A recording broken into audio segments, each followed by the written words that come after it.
Okay, so a lot of people didn't calculate the elevation of 800. They just used 750. Okay, that was a big mistake. So the second thing was doing the slopes. So let me flip over to my whiteboard. You guys can't see that, right? Not yet. Okay, I'm gonna have to go back and forth in the share. Okay, I think, how about now? Yeah, we can. Okay, all right. All right, so here's what happened on this. You had a slope. Let me just draw this real quick. I'll sketch this out and we'll go through it. So we had that 2% slope. We had 3 to 1 and then 4 to 1 and then a 1/4 inch per foot. And the distances were pretty much all the same. So this was 2.5% for 10 feet. This was 3 to 1. This was 4 to 1. And this was a 1/4 inch per foot. So one of the major mistakes was not calculating the center line elevation first. So you had a station 0 plus 0, 0, your elevation was 750. It was dropping at a 6% grade, 6.5% grade to station, we wanted to go to 800. So you have 800 feet times a 6% or 6.5% grade. What you get is a drop of 52 feet. So when you subtract 52 feet from 750, you get an elevation of 698. Okay, that was probably the first mistake. So that would be the elevation here. So then you have a 2.5% slope at 10 feet. So you have 10 times 2.5% gives you a drop of that. So you're going to subtract that from the 898, and what you come up with is 897.75. So this would have been the edge of pavement. Okay, so most people did this okay, but a lot of people just screwed this up. So it doesn't matter what you do at that point, everything else is wrong. Now, I didn't look at it that way, but here's where we had our real problems. So we know that this is 5 feet here and 5 feet here. What does 3 to 1 mean? That's 3 inches per every foot. No, it isn't. There are no units on there at all. There is absolutely zippo units. So anybody else help me out? 1 foot for every 3 feet. 1 foot of what? 1 foot raise. Right. So really what this means, this is a rise over run 1/3. Now that could be feet per foot, it could be inch per inch, it could be meter per meter. Again, it's unitless. So what you're saying is you've got 1 unit of rise for every 3 units of run. I want to know what the drop is in 5 feet. Okay, so basically X is 5/3. This is feet, so you're going to get a unit of feet. So when you do that, you get a 1.67 foot drop from here to here. Okay, almost the majority of people screwed this up. That does not. Here's the thing that's very important. This does not say this. It doesn't say that. Okay, everybody okay with that? Yes. Okay, so that was one mistake. Actually, this was a mistake typically, and then of course this was a big mistake, and then of course if you did the 3 to 1 wrong, you probably did the 4 to 1 wrong. So 4 to 1 means 1 unit of rise or fall in 4 units of run. So again, that's over that. Solving for X, what you're getting is 5/4, and that turns out to be your rising. And this actually is feet, see? So that's 1.25 feet. So again, that's not, a lot of people interpreted 4 to 1 to mean 4 inches per foot. That isn't what it says, okay? So just, you got to be careful with that. right? So these were probably, this right here was the thing that screwed a lot of people up, and then this one and this one, okay? Most everybody got this right. That would essentially be a 1/4 inch of rise or fall and 1 foot of run. So your best bet is to convert that to 12 so that you've got inch per inch is going to be x over 5 feet. And then you can solve for that little value. X would have been a rise of plus 0.104 feet. Okay? Is everybody okay with that now? Yep. This is going to be important because you have to do some of this on that lab 7, okay? So just make sure if you have taken a look at lab 7 or you think you've calculated, you might want to go back and relook at those typical sections. Because they're pretty important the way they tell you that information, and they use one of several types of slopes. They'll usually use a percent, they'll use a unitless ratio, or they'll use a united ratio. Okay, is everybody okay with that now? Any questions?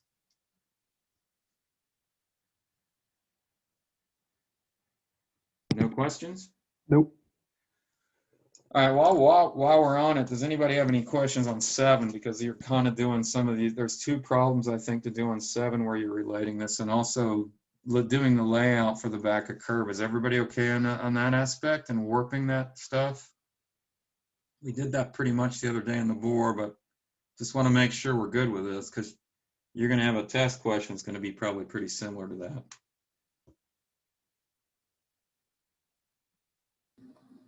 No questions? Go over one. What, in terms of what, Dan? I don't have the lab with me, but is it basically what we just did? Well, there are several. Let me open up that lab, okay, so we can look at it real quick. How's that sound? Good. Okay, I'm gonna have to. Okay, give me a sec, because I'm gonna have to get back into my screen share. Just a minute. Give me a sec. I don't know why this is not. This didn't come in the way I wanted it to today for some reason. So let's see. That's lab 7. Let me open up that lab 7. I know you guys can't see it yet. Just give me a sec.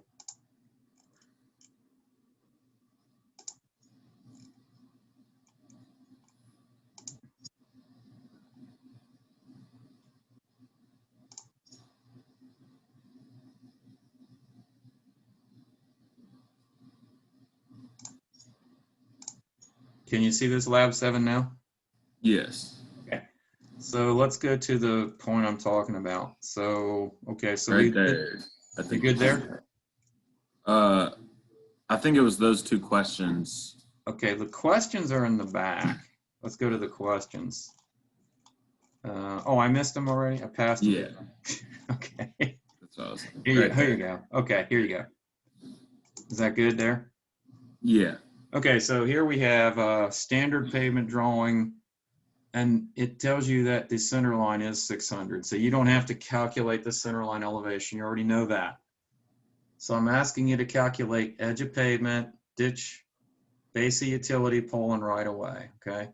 And then for the second one, we're using another drawing. Again, the center line as an elevation is given to you. So you're just calculating what it needs. So let's go look at those typical sections, okay? Okay, so there's the 2 typical sections you're going to be utilizing. All right, so this one is for the first one. Now, this one looks very similar to the quiz we just took, doesn't it? Yeah. What's different about it? Maybe, is it the utility pole? Well, that's one aspect that's different. That's correct, but there's something else that's really different about the slopes. Instead of being 4 to 1, it's 4 inches to 1 foot. Yes. Okay, so this is not a unitless ratio. This is a united ratio, okay? Is everybody okay with that now? So your best bet, just express that as 4 over 12, okay? And then multiply it by the distance you need, and that'll give you your drop or rise, okay? So this is not like saying 4 to 1. This is 4 inches per foot, 3 inches per foot, but you basically do it just the same way we talked about. And I give you the elevation over there, so you don't have to calculate that. Is everybody okay with that? Yeah. No questions? No. All right, let's look at number 2. Number 2, you're going to use this typical section to answer number 2. So notice I'm giving you the center line elevation. So you have to pay attention because your top of curb is here. And this is saying that the top of curb is what? Below the center line or above it or what? Above Above it by how much? half an inch. Correct. So you're going to take whatever this elevation that's given, you're going to add a ½ inch to it to get here. And then this one is 1 inch per foot, 1/4 inch per foot. And then you have this little piece here that is a 1 foot slope at 3/4 of an inch per foot. And then when you get out here, this is 3 to 1. Okay, so this would be a 3 to 1 cut. And this would be a 3 to 1 fill. Okay. Any questions on that one?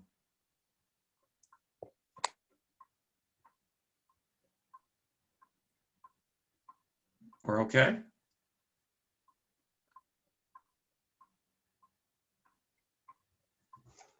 No No questions. questions. Okay. All right. So let's go back real quick because we did this the other day in class. I just want, while we've got this up, let's look at this.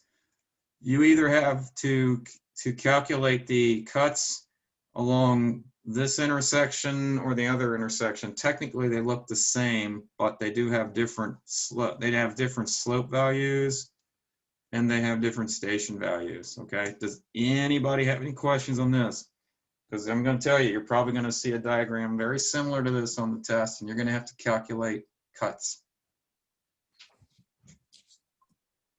or fills. Dave, can we go over finding the cuts? Sure.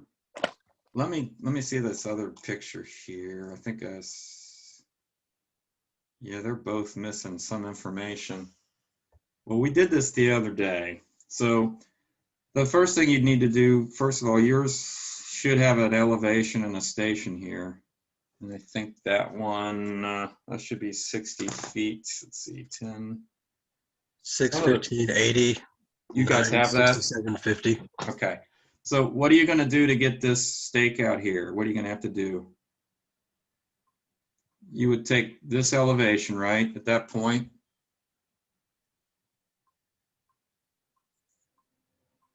How are we going to get the stake elevation? How are we going to get this elevation to top of curb here? The half section of the road. Right, so you go to the half section, which is this guy here. And I think it tells you that it's the flexible pavement, right? This flexible pavement tells you that the top of the curb is 4 inches below the center line. So you would take the elevation here and subtract 4 inches to get the top of curb here and top of curb here. Now, when you do that, you got to remember that inches is not feet, right? Is that Yep. correct? So how do you convert 4 inches to feet? 4 divided 12. All right, so you're going to take 4 divided by 12, subtract that, so that's 0.33. Don't subtract 4 feet off of the elevation that's given here. You're going to be wrong big time, okay? Everybody okay with that, right? Yep. All right, so you're going to do that for this station, for instance, you've got 60775. What would be the elevation at 12 on the back of curb on this side?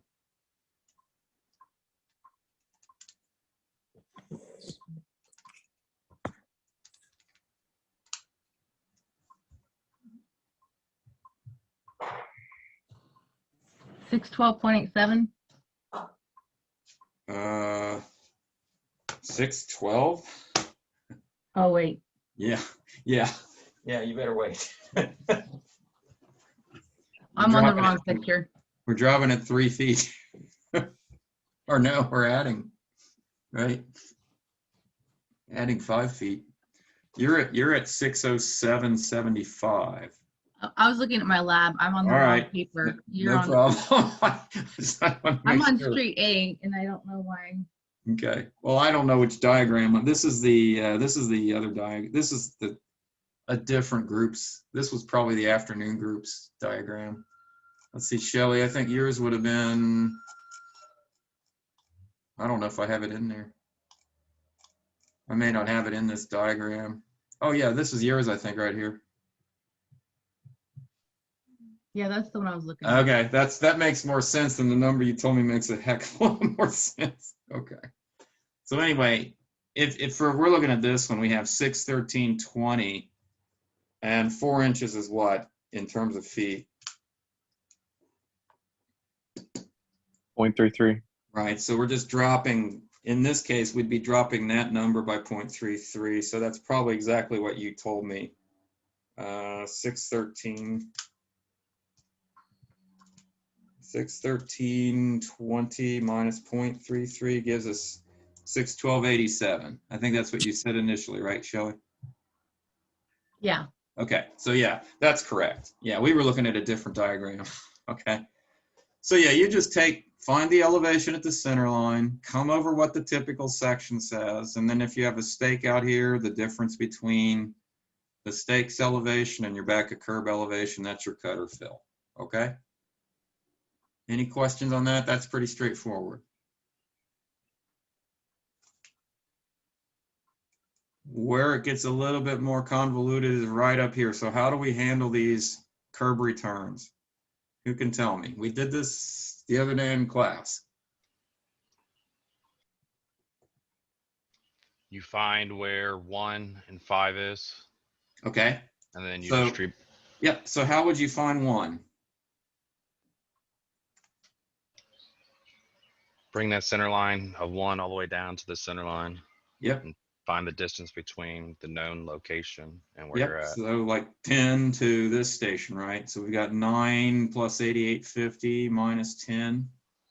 That distance at 8% would allow us to get that elevation, correct? Correct. And then we bring this down by 4 inches, and that would give me the elevation of 1. Right? Correct. So then what we would do is come and get the elevation of 5 by projecting that in to the center line. We've got 43.5 feet at a 4% grade, and we can come up this direction, get that elevation, and use the typical. Now this typical here is 28 feet. That's a different typical section, so you would have to figure out what that typical section drop is or rise to the curb, and we could get that elevation. So once we know the elevation at 5 and the elevation at 1, how do we get 4, 3, and 2? Well, there's 4 spaces in between, so you just divide the difference in the elevations and then divide that by 4. Yeah, so you take the difference in the elevation. So we got an elevation at 5, we got an elevation at 1. The difference divided by 4 tells me how much it drops from here to here or rises, right? So you have to pay attention whether it's dropping or rising. Right. And then Yeah. you distribute evenly. Yeah, and then you just, yeah, exactly. Okay, so it's a straight proportion all the way around. That's one of the things, that I'm going to expect you probably to do on this test. Okay? Is everybody okay with that? I have one question on the center line elevations for like 2, 3, and 4. Do we just leave those blank? Well, you don't, you mean center line here? Yeah, because filling out the cut and fill sheet, it asks for a center line elevation, but then, Correct. You don't have one. okay. That's right. So you technically could figure one out, but for you guys to have to figure out what this station is, and that station would be like not impossible, but really hard. And that's not what we're after, because what we're doing is prorating it. So all you'll have is a back of curb. That's correct. Absolutely what you're saying. Okay. Thanks. Yeah, absolutely. No problem. All right. Okay. Anybody else? Anything about this, about typical sections? This, Go ahead. I mean, it's not about this problem, but it's about this lab. Is it all right to turn this in on Thursday? Oh yeah, sure. All right, cool. Any lab is not in Needs to be into me by Thursday to be counted. All right. Okay? Sounds Yeah, good. so I have, like I said, I have about 5 people that have not turned in Lab 4. And I have, it looks like a couple of groups that haven't turned in 5, 6 yet. And nobody's turned in 7 just because, you know, I told you guys that we would be doing it this week. So if you want to, you know, email it to me ahead of time, you can, but handing it to me on Thursday is just as good with me. Okay. All right. Anybody else questions before we start to tackle some other stuff?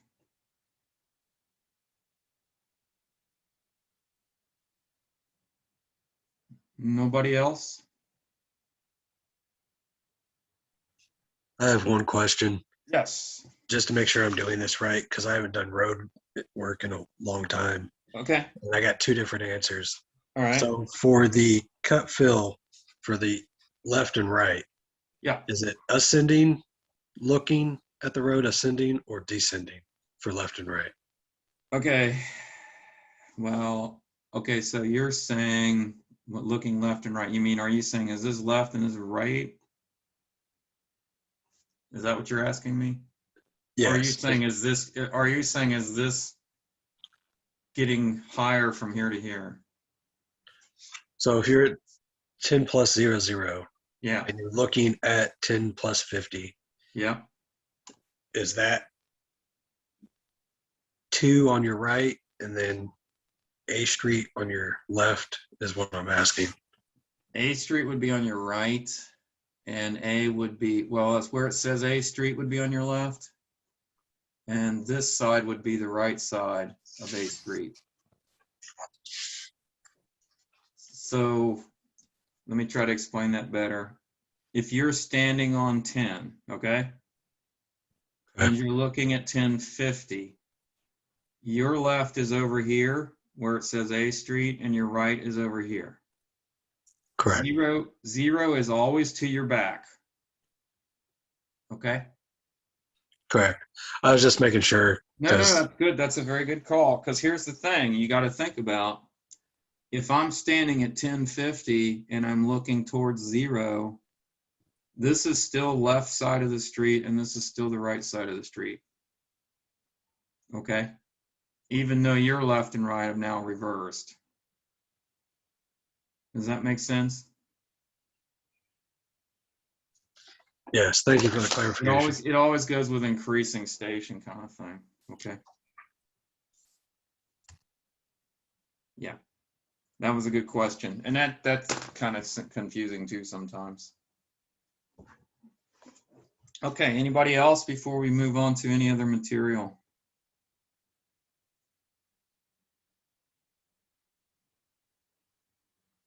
Nobody else?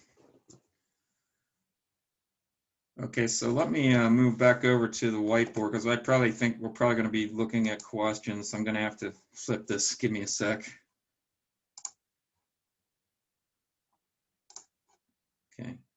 Okay, you guys should be seeing my whiteboard now, right? Yep. Okay. So the test is going to contain a question that pertains to the utility lab. I think that's out of week 9. You will have a question or two that pertains to highway work, which is dealing with horizontal curve, vertical curve, reading profiles, those kind of things. And you'll probably have, well, you'll have a question dealing with intersections, possibly a question or two dealing with data collectors, but we didn't really do anything with them, so I don't expect anything out of that. So focus utilities, which is week 9, week 10, week 11, which is highways, and the next week, which was intersections, okay? So I would like to see if there's any questions in any of those, and I can make some stuff up if you want to. Let's start with the sewer or utility kind of layout first. We had that on the last test. Remember, a lot of us didn't know how to do it, so I just kind of got rid of it, but I'm going to put it on there and make it count this time. So essentially, you'll probably be given some kind of alignment, have to do calculations of cut and fills on a pipe with a given profile, that kind of stuff. Okay, so is there anything I can go over with that you'd like to see?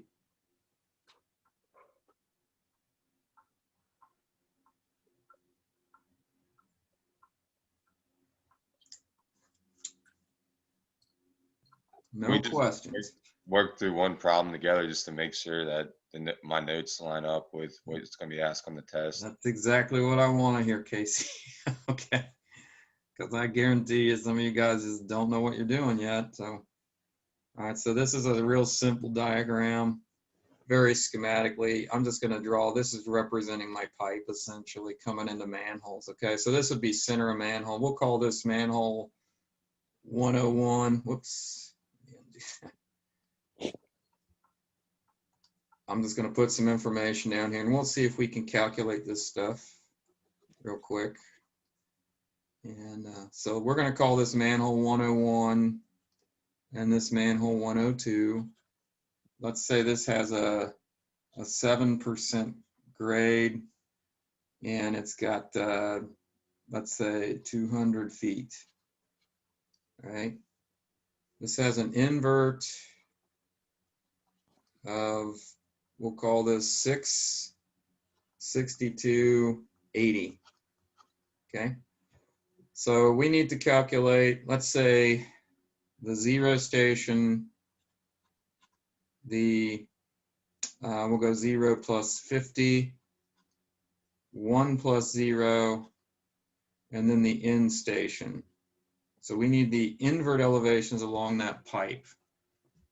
Okay. So where's 0, where's 50, where's 100, and where's the end station on this diagram? 0 is at manhole 101. Correct. So this would be 1 plus 0, 0. So what would this station be out there at 102? End. Yes. So that would be here, correct? And the reason it's labeled like this is because this is the way they would build it, right? Everybody agree with that? Correct. Yes. If you don't do it that way, you're a fool. Okay. Of course, that's not, if you're a layout person, that's not up to you, but this was a layout standpoint. The lowest end is going to be 0 and it's going to work out. And then it's going to start over again at the next manhole. So this 101 references a manhole and this 102 references a manhole. Okay. So what is the invert? First of all, what is an invert? Who can tell me? We use that term a lot. What does it mean? The bottom of the sewer. Right? But it could also be the bottom of a pipe, okay? So it's usually, some people refer to it as flow line also. Yeah, so it's the bottom. So what is the elevation of 0? 662.80. Yep. So we don't have to do anything. That's already a given, right? So what you probably want to do, if I gave you a problem like this, you probably want to get this end station first. Okay, so first of all, I'm going to replace that word end with the station that it actually is. And this would be 2 plus 0, 0. And this guy would be manhole out and manhole in and manhole out if you were really looking at that. So who can tell me, how do we get the elevation or the invert elevation of manhole 102, which is also station 2 plus 0, 0? How do we do that? 200 plus 200 times 7%. Yes. So remember, 7% is 7 feet in 100 feet. So we're 7 divided by 100 to get it in feet per foot. So that gives me exactly 14 feet. So what does that tell me the invert is? 662.80 plus or minus 14? Plus. Plus, yeah. Okay, now you see, you think that might be a dumb question, but you know, people will sometimes go the wrong way with that. So you have to think about what's going on there. And of course, if you're given a good profile picture, then there's usually no question. Okay, so what did you guys come up with?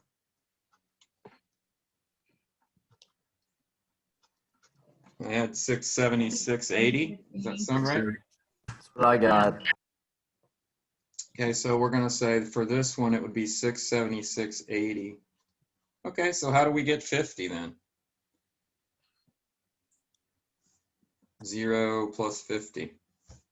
It'd just be 50 times 7% and then add it to the elevation. Absolutely. So we're just gonna take, we got the 7% grade. I mean, there's nothing hard about this, right? Pretty simple. So we have 7%. So I'm getting a rise of 3.5 feet. So we're going to add 3.5 to 662.80. You guys check my number. I got 666.3. Does that sound That's what I right? got. Okay. And 100 is kind of a no-brainer because if this is 14% or 4 feet of rise in 200 feet, this is a 7-foot rise, correct? So it's 662.80 plus 7 feet. So that gets us 669.80. So nothing really hard about that. Now, if you were asked to do cuts, you would have to have other information. What other information would you have to have? So these would all be your inverts. The current elevation of the The land. current elevation, Of what? where the Where pipeline. you're laying the pipes.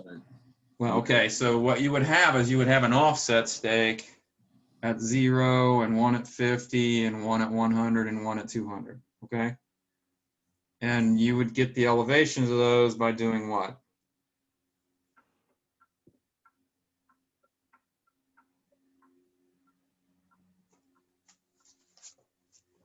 How would I get the elevations of stakes in the ground? A level loop. So we're gonna run levels. So you'd run levels or you'd have trigonometric leveling or something. But what you would have is you've got your invert column. So then if we went out and we shot stakes, you'd have a stake elevation column. So whatever those would be, we'd have those, and then we just subtract the one from the other, and that would give us our cut, right?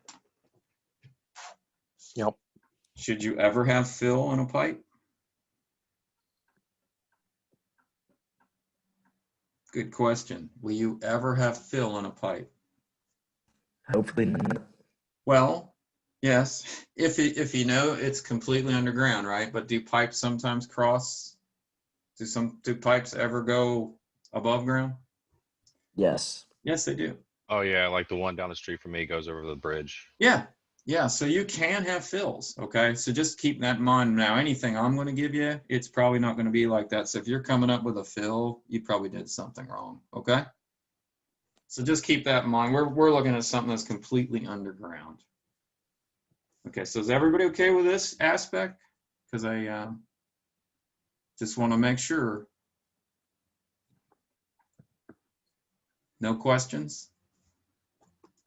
Nope. Just pretty much a slope. So just remember what an invert is, okay? So on a set of plans, you might be given 2 inverts, okay? You know, and then asked to do stuff between it. So for instance, I could do this. I could say, okay, you've got an invert here and an invert here, and you don't know that. And you don't know that. Would this be solvable?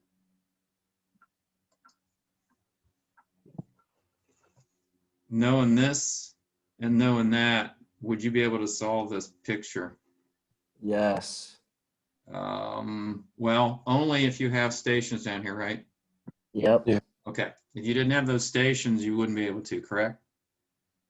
Correct. So you could get your slope by taking delta inverts, subtract your inverts, divided by the subtracted stations.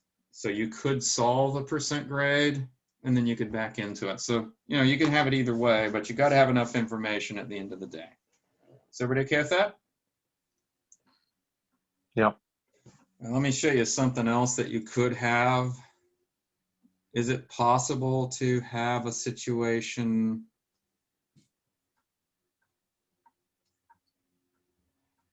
like this,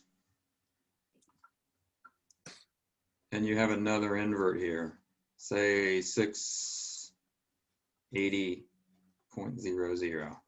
What's happening at this manhole? There's a catch basin.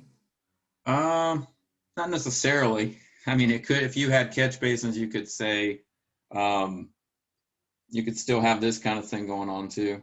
It's just dropping an elevation of the number pipe because of the terrain. Right. So what's happening is because the terrain's too steep, instead of having this thing at a really steep slope, what they'll do very often is do this kind of thing. And this is called a drop manhole, where one pipe coming in is coming in a lot higher than the outlet pipe. So we see that, by the way, you see this a lot around here because we have a lot of grade terrain differentials. So you have to handle it that way. In a really flat part of the country, you would probably never see drop manholes. So in our lab, we actually had some manholes that were drop manholes. So in other words, what you're going to be doing, they're going to give you two inverts. So you got to make sure that when you're doing the cuts or grades on this one, you get the drop right. Okay, you can't use the wrong invert. Everything will whack out at that point. Is everybody okay with that? Yep. Okay, good observations. That's all good stuff. So you guys okay to move on to horizontal curves? Yep. Okay. All right, so I'm going to clean this screen up. So one of the things we'll see is probably some horizontal curve type stuff. Let me see if I can grab one. Well, you had chapter 16 and 17 of your textbook has a lot of good information on this stuff. So you might want to revisit that beforehand on this test. And by the way, don't forget to bring notes and calculator and all that stuff to the test, because you're gonna want to have that so that we can solve stuff. So let's see. We're gonna do a little problem here that's kind of typical to what you might see. Give me a sec here.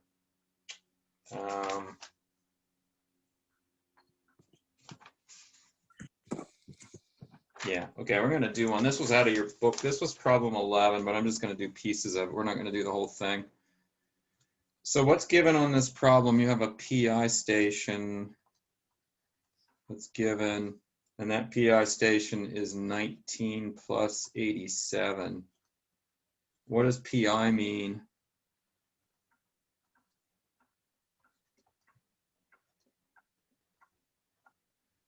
Anybody know what PI means?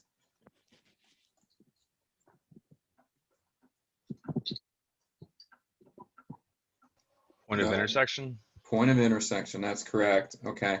So if you drew a really quick rough schematic here, that's pretty rough. So this would be my PI. And there's your station. And then delta is going to be the change between these guys. And so if it's a radius, what we've got is some kind of curve in here. And so what we need to do is solve the beginning point of the curve and the ending point of the curve. So beginning point is called a PC, point of curvature, and the ending point is called the PT, point of tangency. Okay. And then what I'm going to have us do is we're going to set up and we're going to deflect around this thing. So the first thing we're going to need to do is solve PC and PT. And keep in mind now, I'm looking at what's called a horizontal curve, not a parabola. We'll look at that next. Okay. So who can tell me how we solve PC, PT, and then we'll get into doing the deflection angles. So the first thing is PC and PT stations. Kind of like a two-step process here that you would need to do. You need to figure out T first. All right, you need T first. That's very good. We need T first. And then what will we need? So we're going to do The this. PI and then What's PI that? minus T. PI minus T gives you the PC. Okay, yeah. Once we get that, then we can solve this. Then what?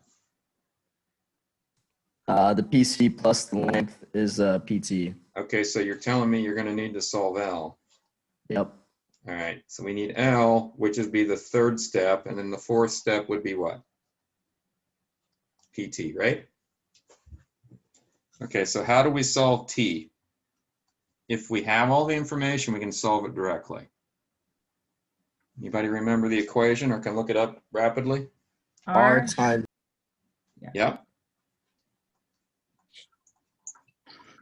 times Time. the yeah, delta divided by 2. All right, so we have everything, don't we? This one is plug and chug. 900 times tangent of half of 42, 14. So that would give me a T. Let's see what you guys come up with. Now, keep in mind that you have to convert your degrees, minutes, seconds to decimal.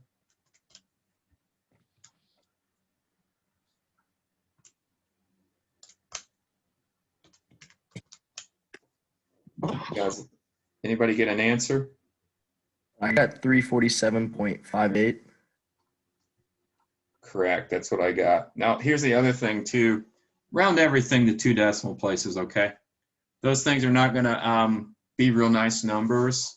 So just make sure that you do everything 2 decimal places is great, okay? All right, so now that we did step 1, step 2 says we can now solve the PC. So the PC is gonna be equal to what?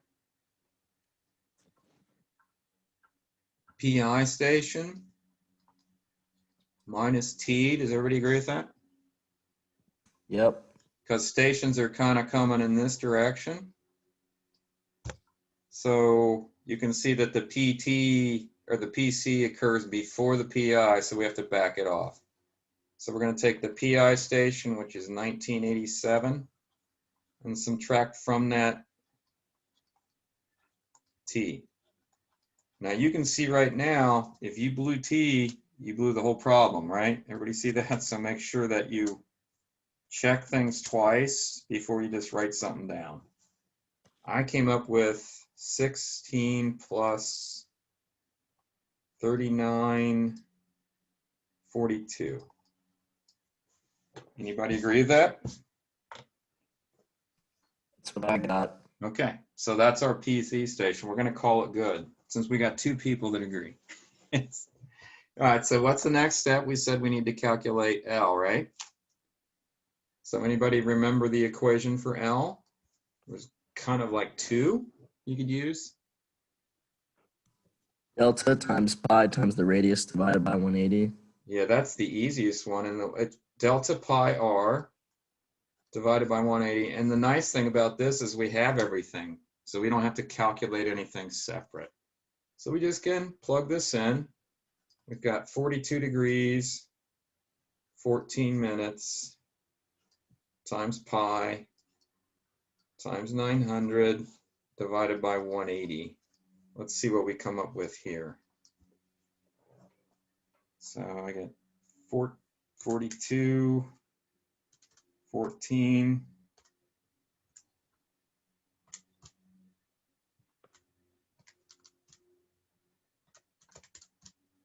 If I did it right, I got 663, basically 0.4.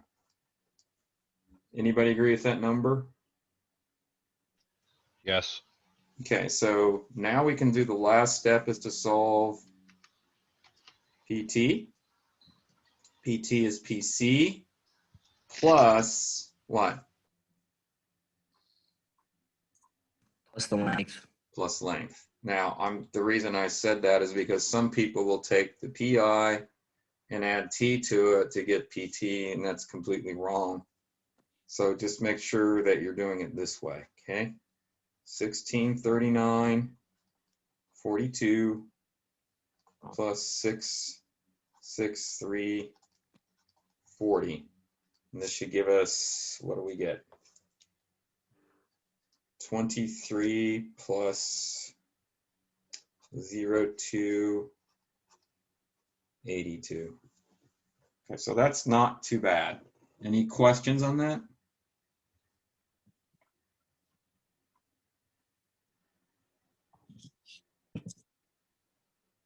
No questions? We're all good? All good. All right. So our next step now, this may be like one problem, okay? So the second problem might say, hey, I want you to stake this curve out using deflection angles, long chords, where you're going to occupy the PC and deflect towards the PT. And we want to do this for full stations. What does a full station mean? 100 feet. 100 feet. So let me ask you this. I agree with that 100%. What is your next full station from the PC? 20 plus 00. Say that again. From the PC, From the PC. would just be 17, correct? Correct. Okay, so the next full station is actually 17, not 17 plus 3942, okay? So then we would have 18, 19, until you get to 23, okay? So be with me on that? Yeah.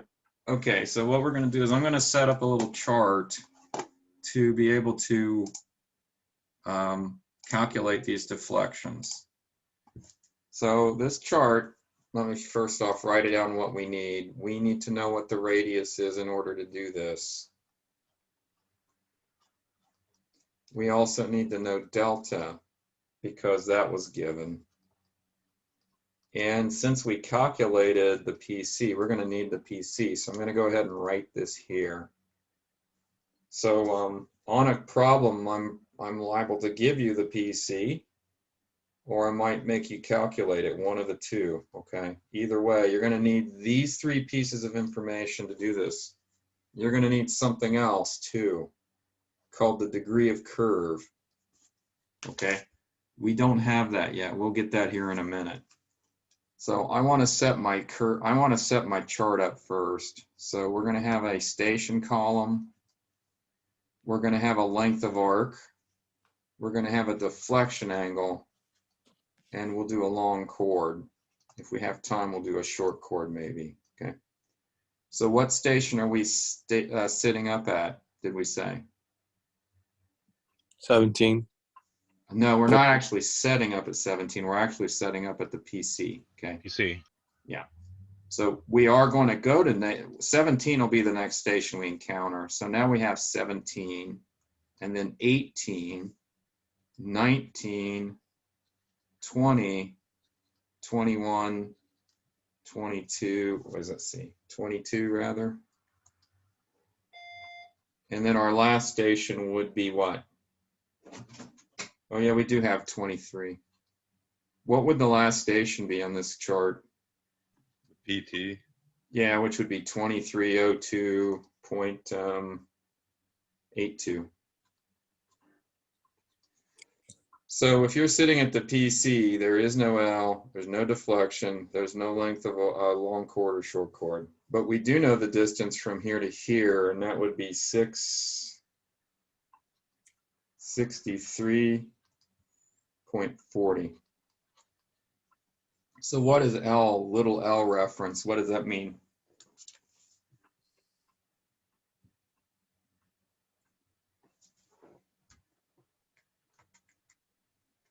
What does L mean for? Well, we just saw what big L means. That's the length of the total arc. So what does little L mean? Length to the next station. Right, it's going to be, and it's always going to be measured from the PC to the next station. So that would be the distance from here to here, and then here to here, and here to here. So the first time, if I subtract 1700 from the PC, I get what?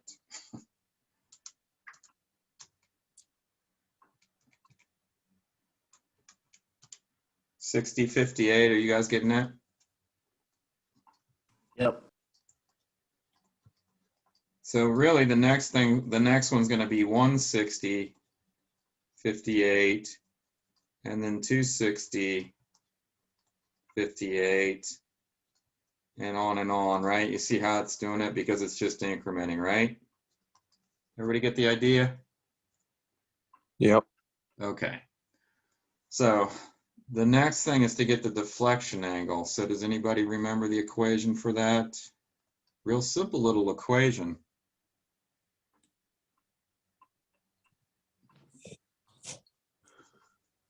It's 5.7. yeah, I was gonna say 5729.578. That's for this guy. Oh, This is L times degree of curve divided by 200. Does that sound familiar? Yes.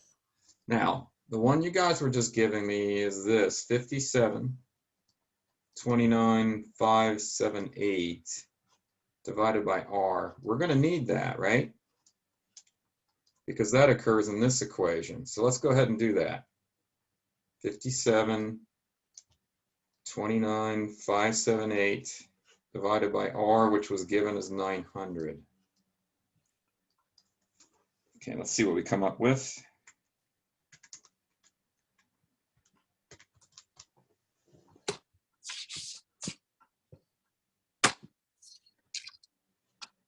Does that look right? 6.3662 degrees.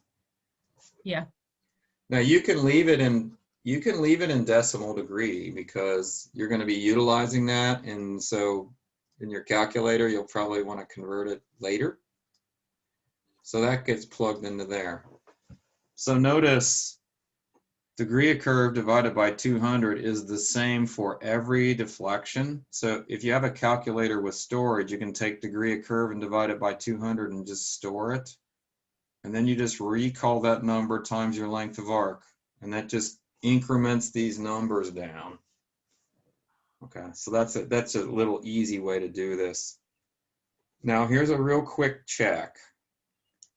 If we plug in 663.40 into this equation, we'll get the degree of curve, or the deflection angle to that station. What should this deflection angle equal to that station? half Half of what? the DC. Nope. No. Half of this guy right here. Delta. So we're going to take that 663.40 times the degree of curve and divide that by 200.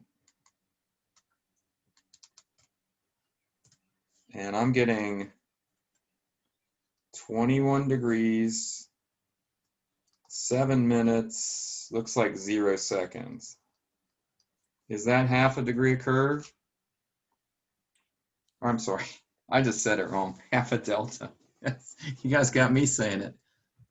Is 21.7 half of 42.14? Yep. So this is a check. This tells me that this number is correct, okay? That's what that tells me. So now what we can do, I can just start plugging these guys in and we can just calculate them. So let's do a couple of these just so you guys get the idea. And I think we can do the whole chart if you want to. I don't think we necessarily need to, but we can if you'd like.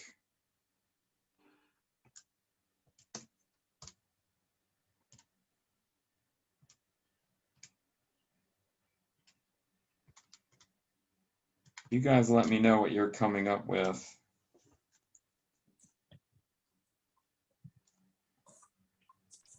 I got 155.42. Okay, I agree with that. All right, let's do the next one.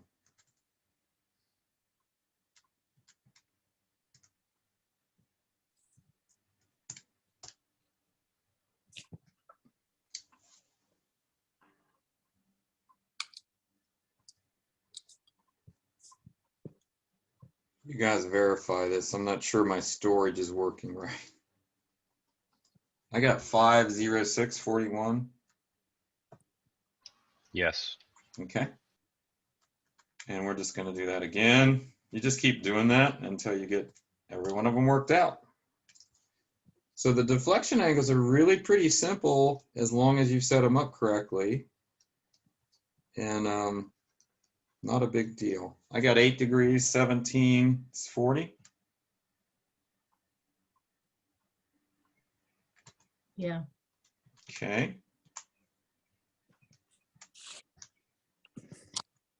And then 11 degrees,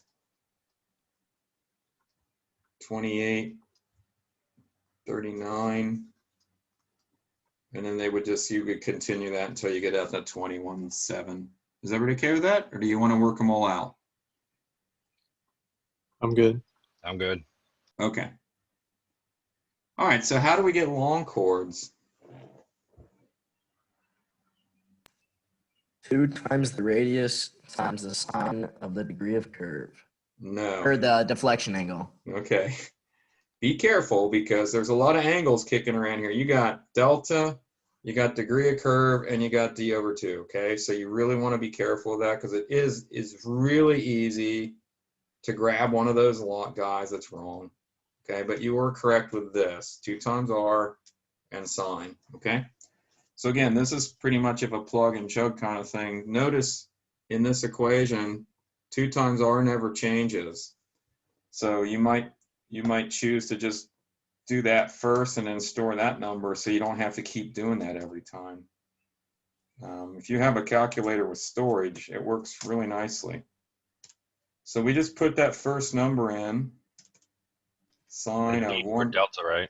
Go ahead. The D's for delta. No, the D is for deflection. My This bad, I guy- wrote it down wrong. This is your deflection angle. You see that? Well, now hold on a minute. If you're doing the total long chord, which would be the long chord from PC to PT, that is half a delta. But isn't this half a delta also down here? Isn't 21 degrees 7 minutes half a delta? Yeah. I Yeah. was looking at it wrong. Yeah, so just remember when you're doing long chords for layout, you're using the deflection angle, okay? Because it has to change. This number has to change. It has to keep getting bigger to get a long chord that's going to grow as it goes out. Does that make sense then? Just kind of proportionally you have to think about that. Is everybody okay with that? Yeah.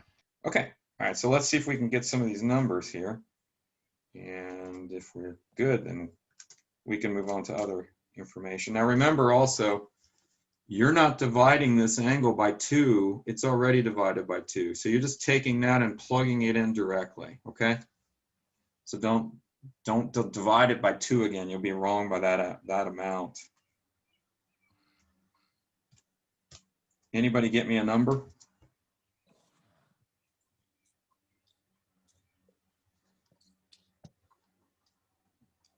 They got 6057. Anybody agree with that? Yeah, that's what I got. Does it make sense that it's less than the length of arc?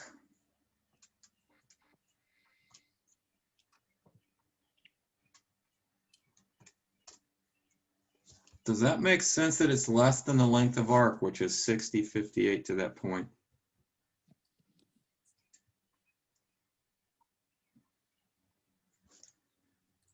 Shouldn't the chord always be less than the length?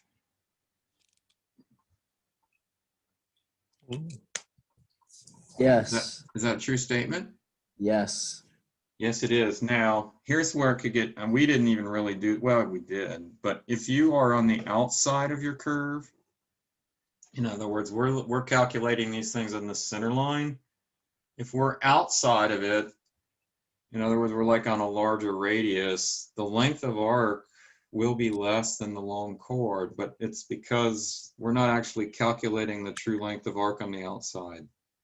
So that's just a little trick, but I'm not going to give you anything like that. You're going to see everything at the center line, okay? So you won't have to worry. So let's calculate the next long chord. I already did it while I was talking. I got this. You guys verify this. I got 160.37. Is that right? Yeah. Anybody? And notice it's starting to get smaller now, okay? Starting to get a little bit more deviation. Let's see what happens in 260 feet. So we've got a sine of 8 degrees, 17 minutes and 40 seconds times my 2 times my radius. Now it's really starting to come a little bit more unglued. 259.67. You guys get that number? Yep. Okay. So you see the process, everybody? You probably will have a question like this on the test.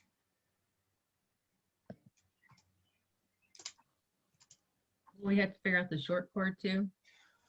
Yeah, let's go over that real quick. Let me get this last number that I wrote down, okay? I'm not sure that I'll hit you with short chords, but you should be able to do it. It's basically the same equation, but we'll get that here in a minute, okay? Give me one more. Just want to calculate one more.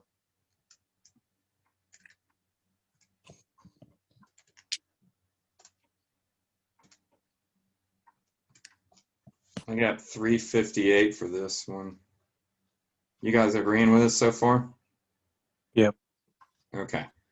So if you're doing short chords, all right, so instead of doing a long chord, basically your equation says short chord is 2r times this number is what we call the deflection increment. Okay. Not the actual deflection angle, but what's referred to as the deflection increment. So the increment would be the angle between two stations, okay?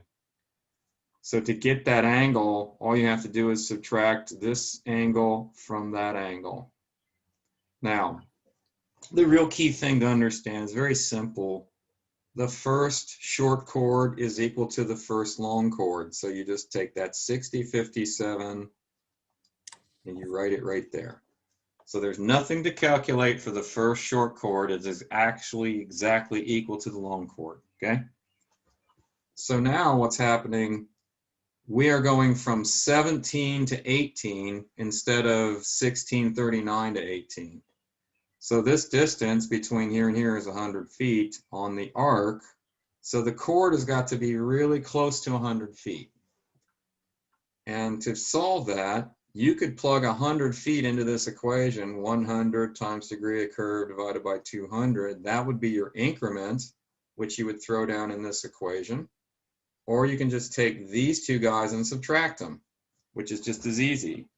So I'm going to take 5 degrees, 6 minutes, and 41 seconds and subtract from that 1 degree, 55 minutes, and 42 seconds.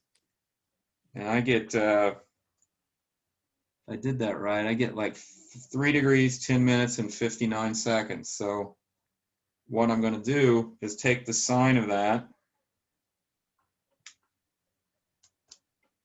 and multiply that times my 2 times my radius. You guys verify this.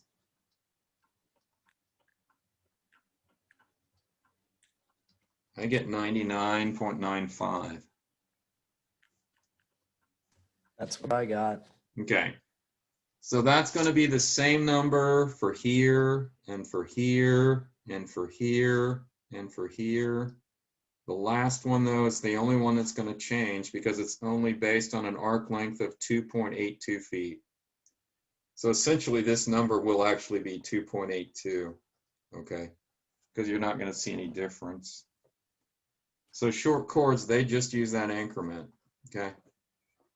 And really, if you think about it, you have one increment here. All of the increments, 17 to 18, 18 to 19, 19 to 20, 20, those are all the same. And then from 23 to 230282, that's the last increment. So you're going to have 3 short chords. That one, the starting one, the ending one, and all the ones in the middle. And whatever your value you're staking out, whether it's a 25, a full station, a half station, or a quarter station, this is going to be really close to either 100, 50, or 25. So that it has to be pretty close. So does that answer your question, Shelley? Yeah. Okay. Anybody else that had these issues? Because again, you're probably going to have to do a little layout like this. It's nothing hard, nothing that we haven't seen or homework problems or anything. There's several problems in the book out of chapter 16 that I gave you. I have a question. It's Okay. after chapter 17. It was on a lab. It's question 14 in chapter 17. Okay. 8, where it gives you the grades that meet in the station, but it gives you the vertical curve distance instead of the radius of 900 feet or something. Okay, well, first of all, you're trying to add oranges and apples. Okay. Chapter 17 is dealing with vertical curves, All right. which is a whole different ballgame. And we're going to cover that here next. Okay. All right. Cool. All right. You okay with that though? Yeah. You see what I'm saying? You are, Yeah. we're looking in a horizontal plane right now. Okay. This is exactly like what we did in lab 5. So what you're asking me is a question that we did in lab 6. It has to do with grades. Okay. All right. So I'm gonna do that here in a minute as long as we're okay with this stuff. Is everybody okay before we move on? Yep. Okay, so let's go ahead and we'll take a look at that chapter 17 stuff. And chapter 17 was primarily dealing with vertical alignments. So you had those things called profiles. Let me just draw a real quick picture here. So a profile is essentially kind of looks like what we just looked at, except it's a graph in the vertical direction. So you have what's called a grade, and then another grade, and another grade. Looks like that. And these guys are called PVIs. So you have what's called a PVI and another PVI. And this might be your begin station, and end station. Now in this case, the stations are down here. Okay, so you're running stations like this. And elevations are in this axis right here. So the other thing we would know would be a percent grade, like this might say it's a +2%, and this is a -6%, and this is maybe a +3%. So this is kind of like pipes. Well, the only difference is pipes aren't going to go up and down, okay, usually. So what does PVI stand for?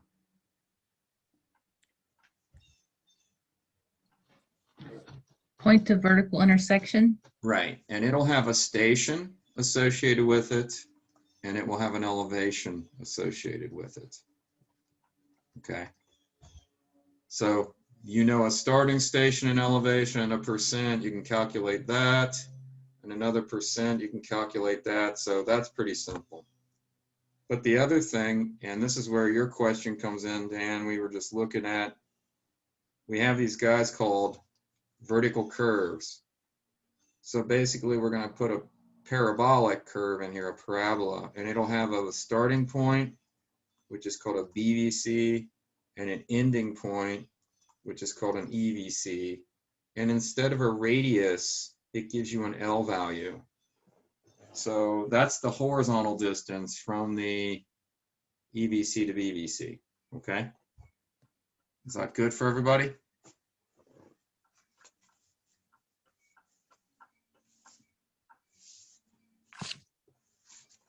Well, let's take a look then, since I'm not getting any questions.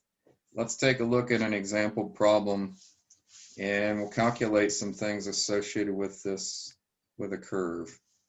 Let me see. If we have, let me calculate, let me get something I want to, okay. I got a problem. This one's the one, actually, this is a problem that I gave you out of the book, but we'll just go through it. It's a good little problem. I'm just going to start a new picture here. So on a vertical curve problem, you may not have a diagram. What you may have is just information that's given. So you'll typically know what your PVI is. So they'll tell you that your PVI is at station 14 plus 50.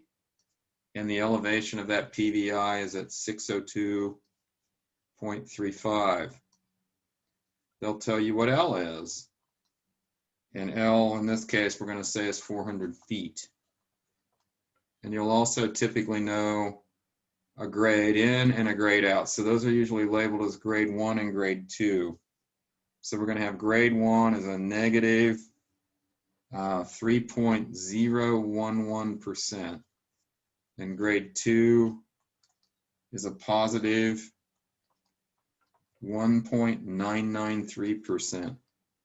Now, this is pretty crazy. You don't typically see numbers like this out on a set of plans. They usually round your percents to 2 decimal places, but we'll go ahead and solve this just to show you how it works. No big deal. Okay, so we know, looking at this diagram, assuming stations are going left to right, if grade 2 is negative, it means it's coming sloping down. Does everybody agree with that? Yep. And grade 2 going out is flatter, so it's going uphill, but it's going at a flatter rate. Okay?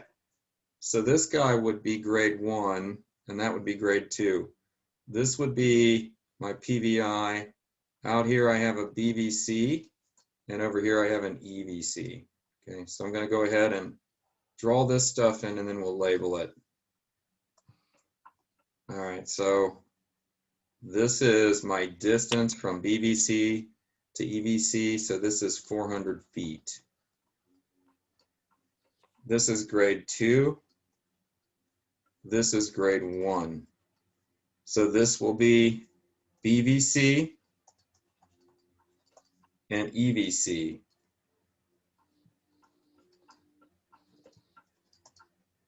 And this would be PVI. So this will be station 14 plus 50 at 602.35. So this is what you'd be given. PVI, L, grade 1, grade 2, and you have to construct this diagram. That's the first step. All right. Everybody okay with that, how I did that? Yeah. Yeah. All right, so what's the next step? We want to solve this vertical curve. What's the next step? Solve for your BVC station elevation. Yep, and then EVC station elevation. You want to do these guys first, okay? Because these are kind of like the PCs and the PTs were for the horizontal curve. So how do we get the BVC station? The PVI station minus half the distance. Correct. Minus half of L. Yes, half of L, which in this case is 400, right?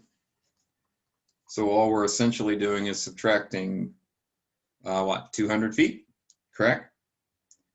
And that gives us 12 plus 50.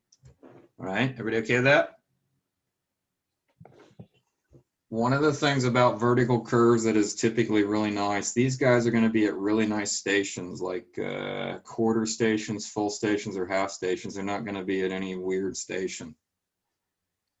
The grade's a little trickier, so we want the BVC elevation. That's going to be equal to the PVI elevation minus, you're always going to subtract grade 1, but grade 1 has a negative grade, so you have to consider his sign, times half of that distance in terms of, I'm putting that in stations, so 400 divided by 2 is 200 feet. So I'm leaving this in percent, and I'm converting that to stations. So 200 feet is 2 stations. All you're doing is just dividing by your distance by 100. And notice by subtracting this, it really says I'm going uphill, which is should make sense from that picture. So let's see what we come up with.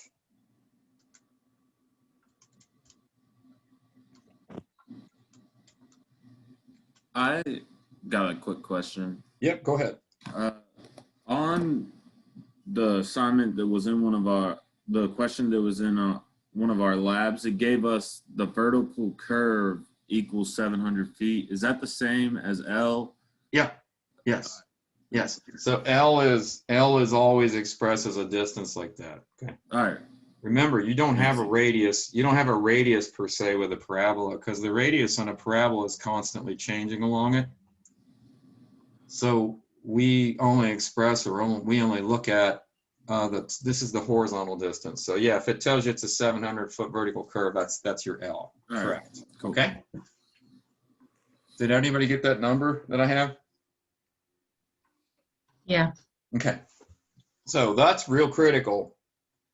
If you blow the BVC, you've completely destroyed this curve. It's never going to work, okay? So you got to be careful when you do this. So the EVC, we can simply get station is going to also be the PVI station plus half of that distance forward. So that gets me what, 16 plus 50. EVC elevation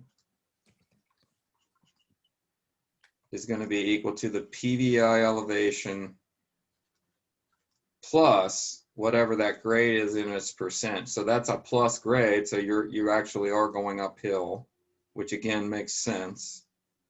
And I'm going to multiply that by 2 stations because that's the distance from here to here. So, and Dan, in the question, in the problem you were talking about, that distance would be 3.5 because it's half of 7. Okay, so let's see what we come up with.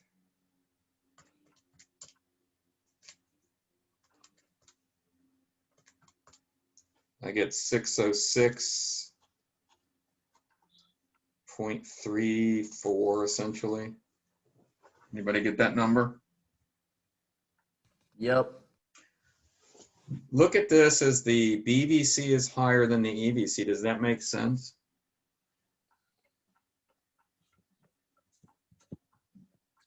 Yeah.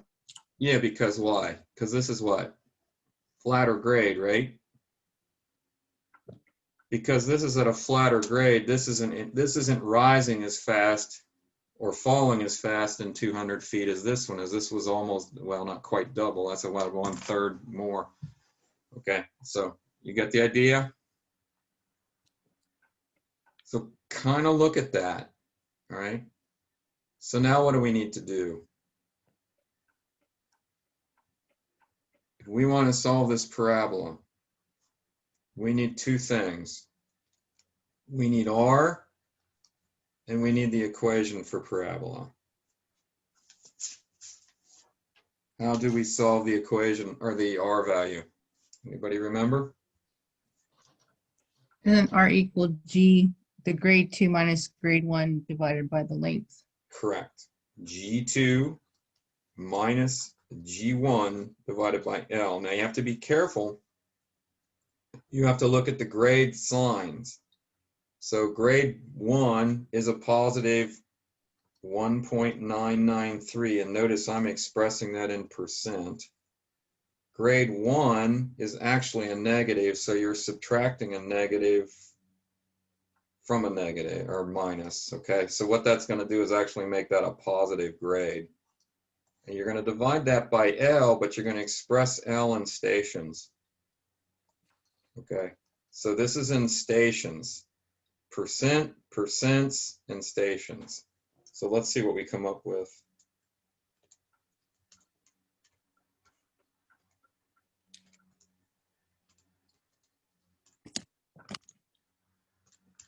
I get, if you guys check, I get a positive 1.25.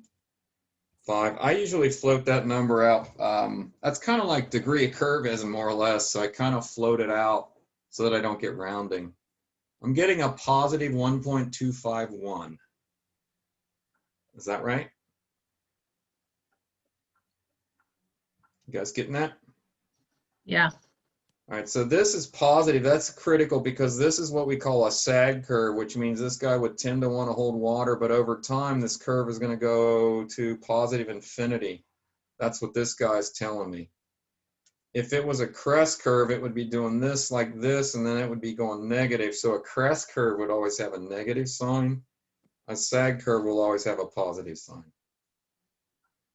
All right, so now we can write the equation of parabola, which says this: y is equal to r over 2, which is 1.2510 divided by 2 times x squared plus g1x. G1 is, just bring it in with its sign, x, plus the elevation of the BVC, 806.37.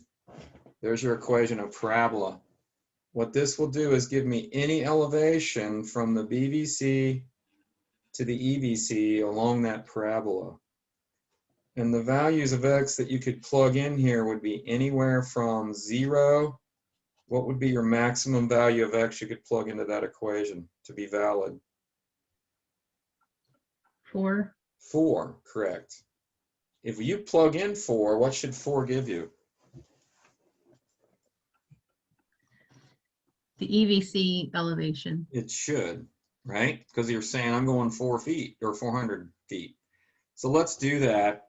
Plug in 4 to this equation. 4 squared times that minus that times 4 plus that, and see if we don't come up with that. And if we don't, we've got a mistake. So we're going to check that. That's why it's a really good idea to always do your EVC so you have a check.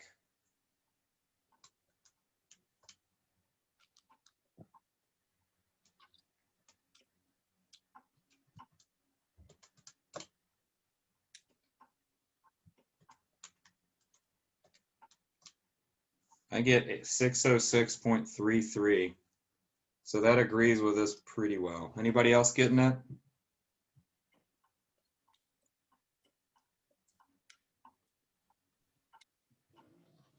Yes.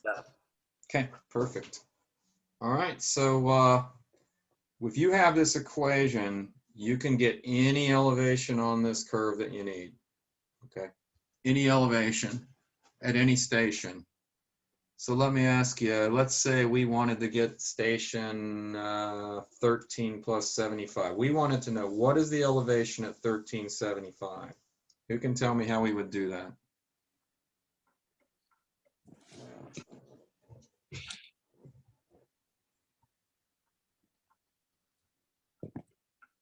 Before you go to that, what was that answer to the last thing you had? Okay, if I plugged in 4 into this equation, right? Yep. It should give me this right here. Yep. Because 4 stations is the distance from the BVC to the end, which happens to be the EVC. I don't know why, but mine's just coming up with 0.334. Okay, so you're taking R divided it by 2 times 4 squared. Mm-hmm. And then you're subtracting this times 4. And then you're adding it to that. Yeah, mine's just rounding out to. Oh, you're saying, I'm sorry. You're Yeah. saying you're getting 0.33? Yeah. Yeah, I did too. Oh, okay. Why is that happening? Just because we're rounding. Because this is rounded. If Okay. we would float this out better, you get better results. Yeah, that's all that is. So if you're out a 100th or 2 one way or the other, I don't worry about it. Okay, it's just rounding. Cool. Okay. Yeah, you're not gonna. If you're out a foot, you got a problem. Or if you know something big, you're looking for a big number. I mean, I would probably be concerned even if I'm getting like 0.2 or something. Couple of hundredths, nah, it's just rounding typically. Okay, sorry, I didn't quite catch your question. Okay, so get my the question. elevation. Go ahead. What do we put in 1.25? Where are you getting that number from? 1375 minus 1250 is 125. Correct. And then in stations it's just 1.25. Absolutely. So if you want to know any elevation on this parabola, it's just the distance from the BVC to that point. So what you said is exactly correct, because my BVC has a station of, what is it, 1250? When we subtract these two, you're saying we're getting 125 feet, right? Yep. Converting that to stations, that's stations, and you just plug that in for these guys. Yeah, that'll give you that elevation. Perfect. Just remember, X is always the distance from the BVC to whatever point you want on your curve, okay? And then that's all you need to remember. But also convert this to stations, okay? Everything in this equation is expressed in stations or percents. And then this will come out in feet for you. It's kind of weird the way they do it, but it just keeps it simpler that way. Okay, questions? Can you go over what we would do for a low point? I was just going to do that. Thanks. Okay. So first of all, let me ask you this. You said we have a low point here. Are you 100% sure there's a low point on this curve?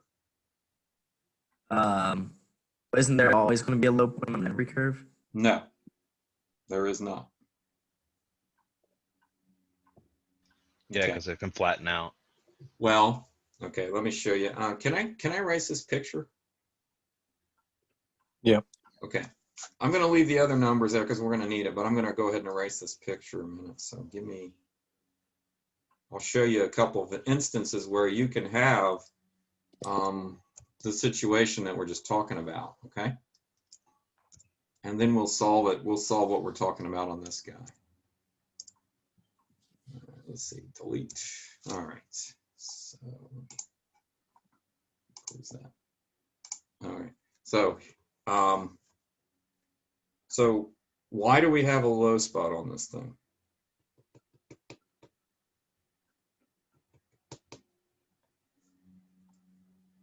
Let's answer that question first. Well, you got a grade coming down negative and a grade going out positive. What's happening there? Negative grade, positive grade. So what are they doing? They're changing algebraic sign. Does everybody see that? Yep. You're going to get a high spot or a low spot if they change algebraic sign. Okay, now I'm going to draw you an example where that's not true, okay? Even though it might be a sag curve, I'm going to show you something. All right, so watch this now. I got a positive grade to another positive grade. So let's say this is positive 2 and positive 5. My parabola is like this. Is that a sag parabola?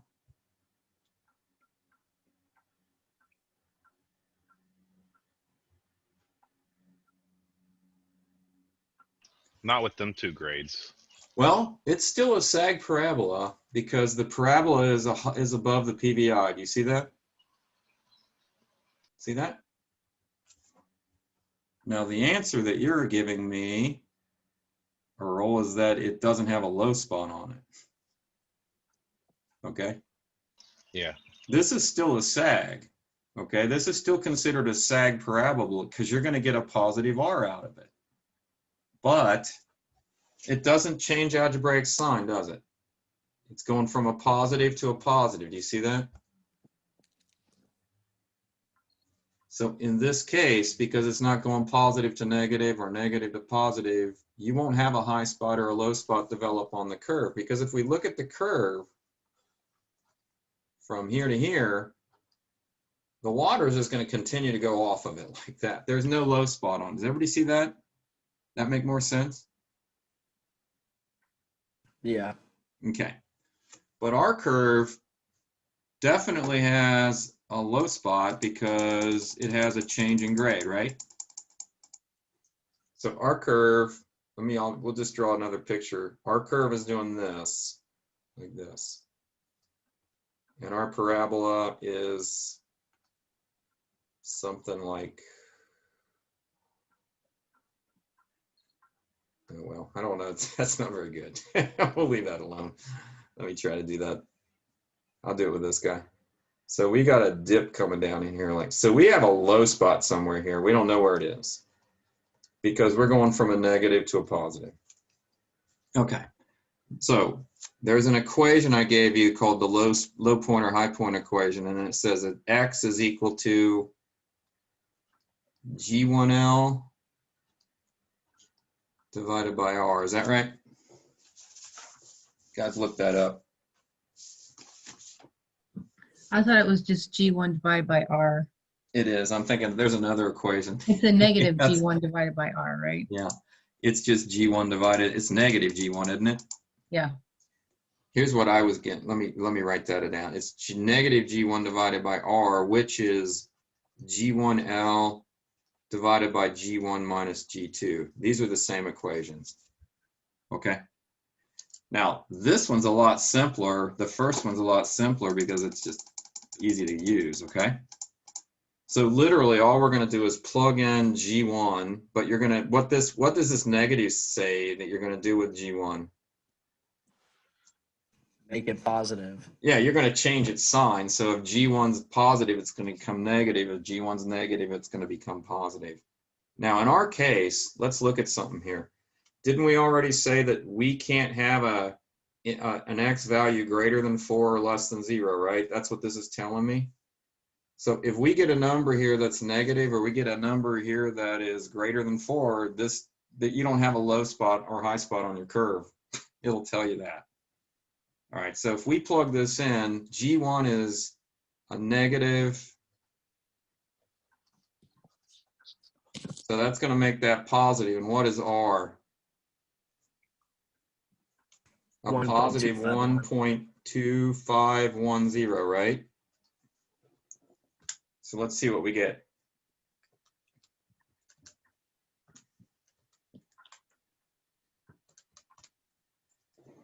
Looks like, here's what I'm coming up with, 2.4069. Anybody get that number? Yeah. All right, what is that telling me now? Well, first off, does it make sense with this relationship down here? It's between 0 and 4, right? Yep. Yeah, it is. And it actually tells me that the low spot is about where I drew it. It's past the PVI. So this is telling me that at 2.4069 stations beyond the BVC, that's where the low point is. So the low point station is going to be equal to the BVC station plus X. So BVC we said was what, 1250? And you're going to add to that this, but you have to convert that to feet. So that's going to be 240.69 feet.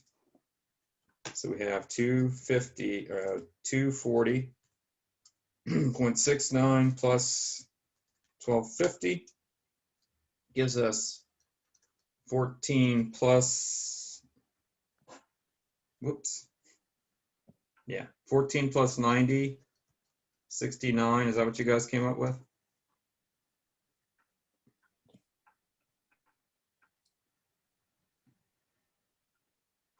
Anybody getting that? Yeah. Notice here's the only thing you got to remember. This is in stations and this is in feet, okay? If you just add this to that, you're going to put your low spot over here and it's going to be totally wrong, right? So how do we get this elevation now? Plug 2.4069 in for X. Yeah, to this equation down here. So you're going to take the 2.4069, you're going to plug it in here and here, and let's see what kind of, we'll calculate it and see if independently if we get a number, what we get. Okay, I'm going to do that and you guys try that.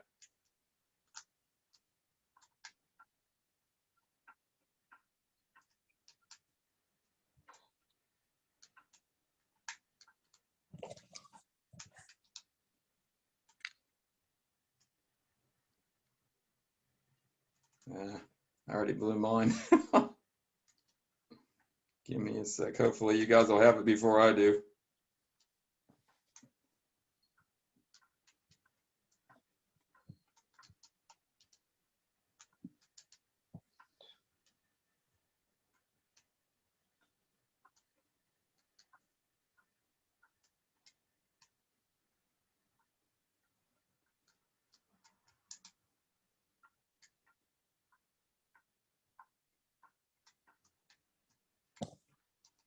Okay, if I did this right, I'm coming up with 604.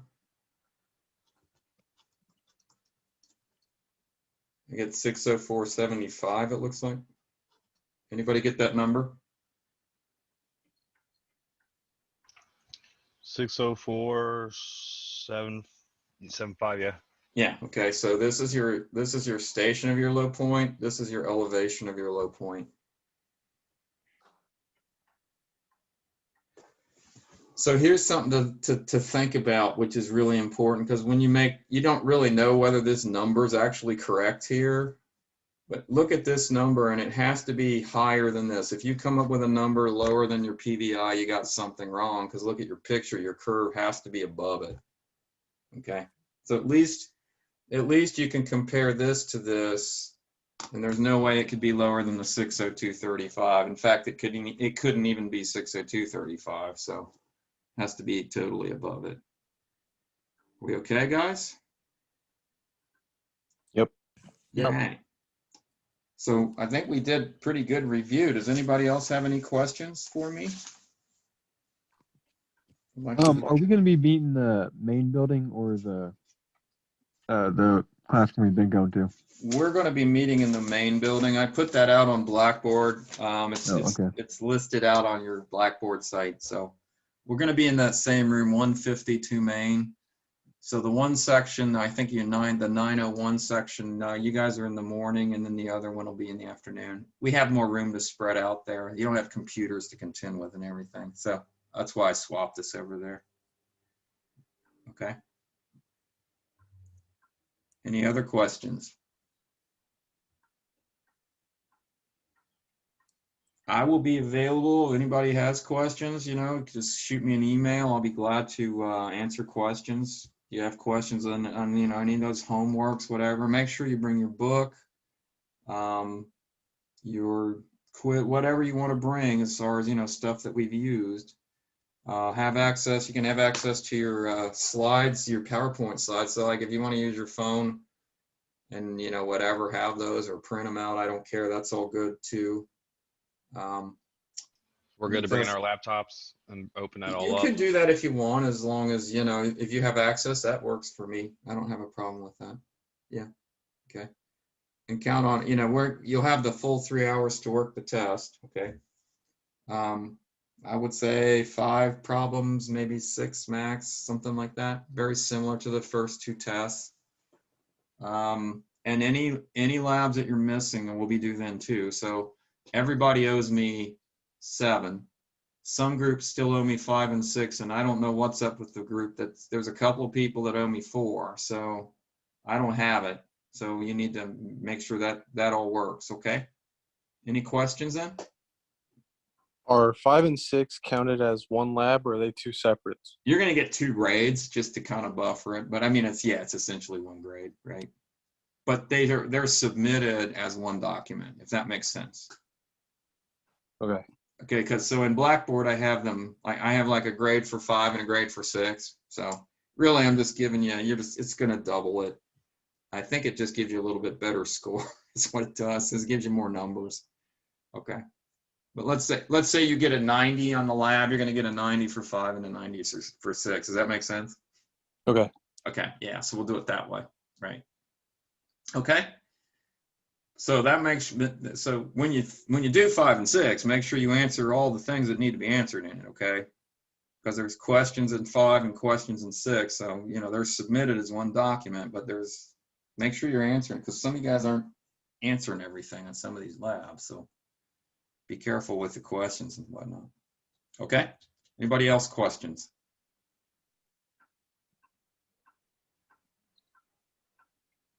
We're good? Yep. All right. Well, I will. I'm gonna stop the recording, and